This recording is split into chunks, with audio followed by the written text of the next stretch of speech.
자, 이번에는 좀 시선을 국내 정치로 좀 옮겨보도록 하겠습니다. 이번 주 가장 큰 뉴스 중에 하나죠. 바로 재판중지법 논란입니다.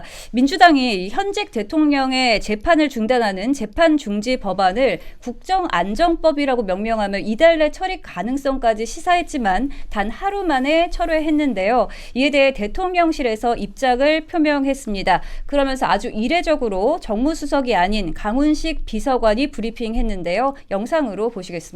헌법 84조에 따라 현직 대통령에 대한 형사재판이 중지된다는 것이 다수 헌법학자의 견해입니다. 헌법재판소도 같은 취지로 해석을 내린 바 있습니다. 헌법상 당연히 중단되는 것이니 입법이 필요하지 않고 만약 법원이 헌법에 위반해서 종전의 중단 선언을 뒤집어 재개하면 그때 위헌 심판 제기와 더불어 입법해도 늦지 않다고 판단합니다. 그래서 당의 사법개혁안 처리 대상에서 재판중지법을 제외해달라고 요청하였습니다. 대통령을 정쟁의 중심에 끌어넣지 않아주시기를 당부드립니다. 네, 강훈식 비서실장의 브리핑 보셨는데요. 좀 이번 발표 어떻게 보셨습니까? 저는 사실은 재밌었어요. 이게 아까 저희가 앞전에도 말씀드렸던 명청 갈등의 변곡점 중에 중요한 포인트 중에 하나거든요. 그러니까 이런 겁니다. 지금 정청래 대표가 의도했던 것은 이 재판중지법을 부각시키고 이걸 이슈화시켜서 최대한 오래 끌고 가면서 이재명 대통령을 정쟁의 중심에 세우겠다라는 거예요. 그렇게 되면은 이재명 대통령의 명줄은 누가 가져가느냐? 결국 이 재판중지법을 통과시켜줄 민주당 의원들이 가져가는 것이거든요. 그러면 그 민주당 의원들은 누가 컨트롤 합니까? 정청래 대표가 컨트롤 합니다. 즉 이재명 대표의 목숨줄, 남은 임기를 안전하게 보낼 수 있을지 없을지에 대한 이게 단순히 정말 이재명 대통령이 법정에 선다 안 선다의 문제가 아니라 가능성을 열어두는 것 자체도 임기의 국정 지지도라든가 혹은 국정 동력에 큰 영향을 줍니다. 설 수도 있다, 안 설 수도 있다라는 그런 불확실성이 굉장히 스트레스를 주는 것이거든요. 그렇기 때문에 이재명 대통령한테 그런 스트레스를 줌으로 인해서 이 여러 가지 전국의 주도권을 정청래가 가져가겠다라는 그런 생각이었을 거예요. 근데 여기에 대해서 아까 말씀하셨잖아요. 우상호 정무수석이 나와서 얘기하는 게 아니라 이게 당과의 문제인데 지금 강훈식 비서실장이 직접 나와서 저런 얘기를 한다라는 것은 이재명 대통령의 의중이 2만% 담겼다라는 것이고 나를 이용하려고 하지 말아라. 그리고 내 목숨줄을 내 명줄을 정청래 왜 네가 가져가느냐 이거에 대한 어떤 직접적인 불만의 표출이기 때문에 저는 물론 뭐 84조 헌법 84조에 대해서 행정부가 자기 마음대로 막 해석을 하고 하는데 그것보다 중요한 것은 휘둘리지 않겠다. 그리고 지금 대통령을 정쟁의 중심에 놓지 말아라라고 강훈식 비서실장이 마지막에 그런 말을 던졌는데 그거는 국민의힘을 향해 던지는 말이 아니에요. 이거는 명명백백하게 지금 정청래 당대표를 향해서 국민의힘이 재판중지법 낸 게 아니지 않습니까? 그래서 저는 이게 결국은 에이펙이 끝났고 이제는 다시 또 국내 정치의 시간이 돌아왔는데 재밌게 흘러가겠다. 또한 이게 예산도 사실은 예산안도 정청래 대표 손에 들어가 있는 거예요. 예산안은 물론 국민의힘이 반대를 하겠지만 정청래 대표 입장에서도 국민의힘이 반대하니 어쩔 수 없다라는 논리로 정부 예산안에 대해서 칼질을 들어가기 시작하면은 이재명 정부 이거 어려워지거든요. 그렇기 때문에 지금 저는 명청대전은 급기야 새로운 단계로 들어섰다. 지금까지는 군부를 떼는 수준이었다면 이제는 지방선거 공천권을 둘러싸고 그리고 지방선거 이후에도 정청래가 당대표를 연임하기 위해서는 확실하게 이재명 대통령과의 어떤 대립각을 세우거나 아니면 이재명 대통령으로부터 상당 부분 권력의 양보를 얻어내는 게 필요하다고 느끼는 시점입니다. 네, 정청래 대표의 해석까지 좀 해봤습니다.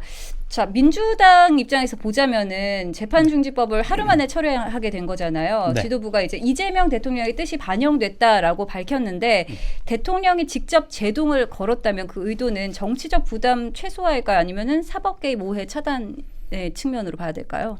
정치적 부담을 지지 않겠다는 거죠. 결국에 에이펙을 통해서 실질적인 숫자로 가져올 수 있는 어떤 협상 결과는 가져오지 못했는데 이 와중에 지금 정청래 대표가 참모를 사실 끼얹은 거잖아요. 그러니까 저는 민주당에서 지금 당장 재판 중지법만 안 하겠다고 했지만 근데 사법부에 대한 뭐 법 왜곡죄 프레임이라든지 아니면은 뭐 배임죄 폐지를 시키겠다든지 이런 부분에 대해서는 전혀 지금 건드리지 않고 있거든요. 그러니까 아마도 당장 당장에 있어서만 우리가 이걸 진행을 안 하겠다라고 하는 거고, 그것은 일단 기본적으로 이재명 정부를 압박하겠다는 스탠스보다는 애초에 그냥 당정 간 지금 커뮤니케이션이 전혀 안 되고 있다, 이렇게 보는 게 오히려 적절할 것 같습니다. 네, 그렇다면 이 정청래 대표는 왜 그랬을까요? 이 대통령에게 잘 보이려고 그런 건 아닐 테고 내년 지방선거에서 사실상 대통령보다 좀 이렇게 우위에 점하려고 그런 그렇죠. 그러니까 정청래 대표가 지난 전당대회에서 당선될 당시만 하더라도 이재명이 밀었던 박찬대 후보를 밀어내고 어떻게 보면 김어준 그리고 그를 위시한 개딸들의 지지를 기반으로 해서 당대표가 됐잖아요. 그 시점부터 애초에 노선을 좀 달리 타고 있었던 것이고, 당장 그 당선되고 나서부터 지금까지는 뭐 특히 그렇게 이재명 정부와 뭐 틀어지는 모습 이런 것들을 보여줬을 때 본인의 지지율이라든지 아니면 본인의 이제 향후 비전에 있어서도 굳이 좋지 않기 때문에 그동안은 좀 잠잠히 있고 이재명 정부의 기조에 따라가는 듯하게 보였지만, 이제 지방선거를 앞두고 어느 정도 이재명 그 대통령보다는 개딸들에게 보다 이제 본인을 소구해야 될 필요성이 생기기 때문에, 그래서 이제 이런 강성 정책들을 계속 펼치고 있는 것이 아닌가. 이것들이 이재명 대통령으로 하여금 굳이 내가 지금 에이펙으로 이런 성과라든지 표면적인 성료들을 기반으로 해서 국민들에게 이제 어필하고 있는 상황에서 정청래 대표가 굳이 이런 얘기를 해야 되냐라고 하면서 이재명 대통령 입장에서도 좀 많이 불쾌하지 않았을까, 이런 생각도 듭니다. 네, 사실 이번 대장동 비리 재판 결과가 나오면서 이 재판 중지법이 굉장히 빠르게 진행되려고 했었던 거인데요. 이에 대해서 또 현직 법제처장의 발언도 좀 논란이 되고 있습니다. 이 현직 법제처장이 대통령 사건의 변호인 출신인데요. 친여 유튜브에 출연해서 이재명 대통령은 대장동 일당을 본 적도 없다라고 주장을 했습니다. 법률 자문기관의 수장이 피고인의 무죄를 대신 주장하는 거, 사실상 이게 공적기관의 정치화라고도 볼 수 있을 것 같은데요. 이 발언은 어떻게 보셨습니까? 이거 또 거짓말하는 거죠. 이재명 대통령은 지금 공직선거법 위반이 지금 대법원에서 환송돼 가지고 아직 결론을 못 내리고 있지만 사실상 거의 유죄에 가까운 지금 상태이지 않습니까? 근데 공직선거법에서 문제가 됐던 게 뭡니까? 그 김문기 씨를 모른다라는 거였어요. 근데 같이 골프 치러 간 사진이 있었잖아요. 근데 그 사진에 유동규도 있습니다. 그러면 골프 치러 같이 갔는데 유동규를 또 안 봤습니까? 아니 그 대장동 일당을 본 적도 없다. 말이 안 되죠. 왜냐하면 유동규와 이재명 대통령은 10번은 넘게 본 사이이기 때문에 이거는 사실상 허위사실 유포에 해당된다라고 볼 수밖에 없는 것이고요. 그리고 이재명 대통령이 2021년 대선 그 당시 대선 후보 때 뭐라고 얘기했습니까?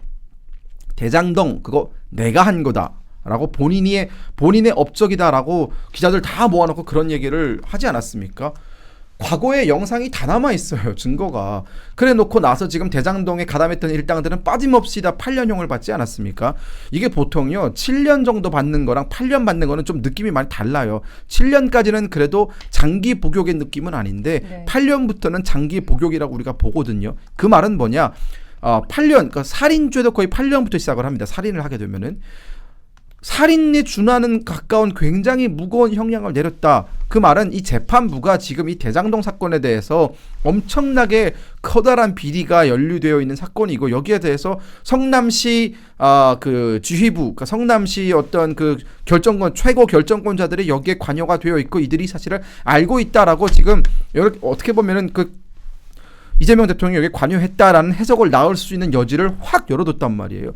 그런 상황 속에서 갑자기 지금 법제처장이라는 사람이 본인이 무슨 변호사도 아니고 나라의 법제처장인데 지금 변호사 때 마인드를 버리지 못하고 허위사실을 유포하고 있다는 것은 이거는 정말 우리가 크게 문제 삼을 내용이다라고 말씀드릴 수밖에 없는 것이고요.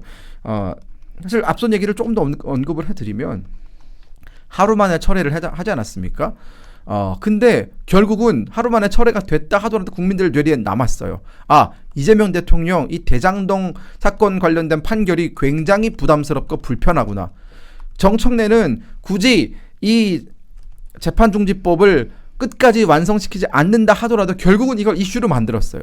그리고 이재명 대통령이 여기에 강하게 반발을 하면서 강훈식을 내세워서 불편한 심기를 그냥 있는 거 없는 거 다 그대로 보여줬거든요. 그렇기 때문에 지금 국민들 뇌리에 남은 거는 김만배, 유동규, 그리고 이제 남욱 이런 사람들 8년 받았고 여기에 대해서 이재명 대통령 관여가 되어 있다라는 게 재판에 나와 있고 판결문에 나와 있고 지금 대통령실이 굉장히 불안해하고 좀 어떻게 보면 지방선거 앞두고 악재가 터진 거죠. 네. 이와 관련해서 법제처장이 여러 가지 발언들을 했었는데 12가지 혐의 모두 무죄라고 생각한다라고 밝힌 바도 있습니다. 자, 그러다 보니까 논란이 심해지자 법제처장은 탄핵 대상이 아니다라는 자체 해석까지 내놨는데요. 본인 논란을 스스로 방어하는 셈으로 보이는데 이게 사실상 셀프 면죄부 아니겠습니까? 이거 어떻게 보셨습니까? 그렇죠. 그러니까 저는 이분이 대장동 변호인단 출신이지 않습니까? 그러니까 이분이 대장동 변호인단 출신으로서 법제처장이 임명된 것도 놀라웠는데 지금 단순히 그냥 정부의 유권 해석이라든지 아니면 법률 검토를 해야 되는 법제처장이 지금 이런 이재명 대통령을 변호하는 그런 단어들을 계속 남발하고 그런 문장들을 남발하면서도 나는 탄핵 대상이 아니다라고 하는 것에 대해서 국민들이 전반적으로 공분할 수밖에 없다라는 말씀을 드릴 수 있겠고요.